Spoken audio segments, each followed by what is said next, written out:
Alright you guys, today we are looking at Apple's MagSafe cases, and in front of me I have the silicone, the clear, and Apple's two leather cases. Now I've been using these cases since launch day. I just got the leather cases about a week ago and they are my favorite. With Apple's MagSafe wallets, the leather cases actually work best. They actually hold on to it the best. Now I don't know if it's because it's leather on leather or what it is, but the worst case with the MagSafe wallet is the clear case, and that's just probably because of how slippery it is. Now I actually dig this case because you can see the color of your iPhone. However, it's just really slippery and it's not that protective. If we look at the bottom of the case here, I actually dropped my iPhone the day I had it and it broke the case inside on the corners. So this case is not that protective. The corners are actually, you can see they're better now that the camera's a little bit focused.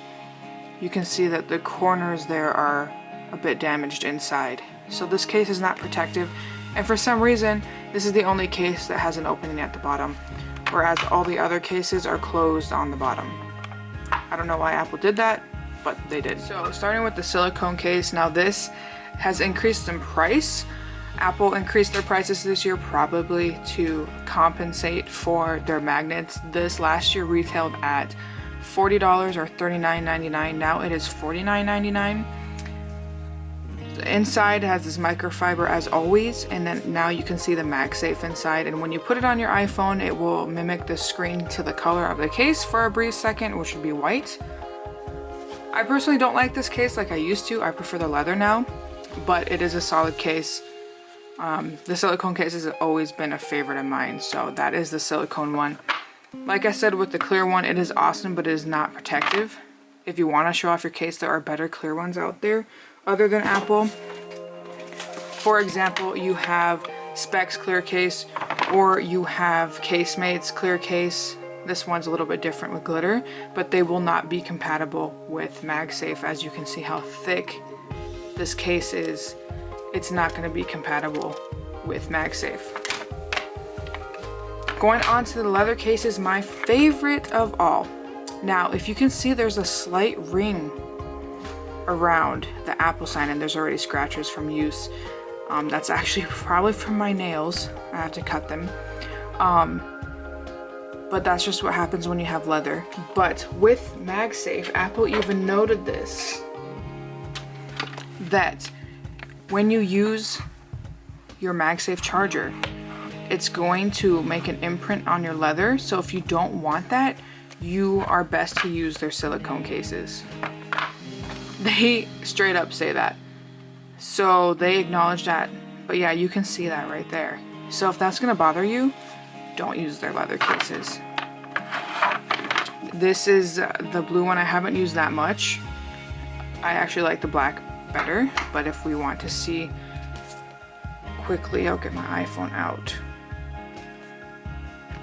They are a little bit more difficult to get out now.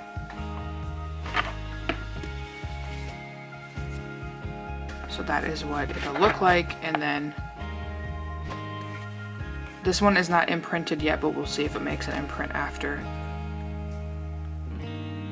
So it doesn't yet, but after use it will. So these are our leather cases, and if we compare it to last year's model, don't mind my little pop socket I had on there, but this is the iPhone 11 Pro's leather case, and as you can see, the cutout was not covered compared to this year's. I personally love Apple's leather cases.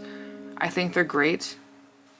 They make your iPhone feel a little bit more premium compared to like other, third-party cases, and it's Apple, but they're expensive. They now are $59.99 compared to $49.99. So keep that in mind.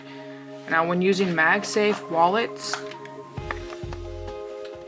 they do, for me, they feel a little bit more secure on the leather compared to, see, they just come off a little bit more easier on the clear. And on the silicone, it stays pretty tight on the silicone as well. So your best bet if you're gonna use the MagSafe wallet is to go with the silicone cases or the leather cases, but not the clear case. And if you're curious to know what it looks like on the iPhone, it's pretty slippery on the iPhone itself. But that is what it looks like. So I just wanted to do a quick review on these cases. They are great. They're awesome. They are expensive. Are they worth it? You can get a better case from a third-party person. I personally like Phone Rebel. I have done videos in the past. They are actually my top videos. He is going to release videos He's going to release cases on the new iPhones in early 2021. So stay tuned for that. These are my old cases from him. These were like the best cases ever. We kept our phones on these all the time. His Gen 2 cases, I'll put a picture up here on the right or covering the screen. What they're gonna look like, they are gonna be super protective. They're gonna be fully enclosed so you can protect your new iPhone. So yeah, and if you guys wanna see what happens when you put the MagSafe accessory, it does the color of the case. But when you put your little wallet, it just does that. It doesn't do the color of that. So hopefully this was helpful. It was just a little bit of a quick review. These cases don't need that much of a review, honestly. But my biggest thing I want to let you guys know is if you use your MagSafe charger, it will create this little indent unless you use silicone or if you use the clear case, and it won't work on these other cases. Just be aware, it won't work on that. So thank you so much for watching, and please stay tuned for Phone Rebel's upcoming cases, and I'm gonna be putting up my full review of the iPhone 12 Pro and the 12 Pro Max. My mom has the 12 Pro Max. It's just too big for me. I thought I wanted it, but once I saw that she had it, it's just way too big. So thank you so much for watching, and we'll see you guys in the next video. Peace.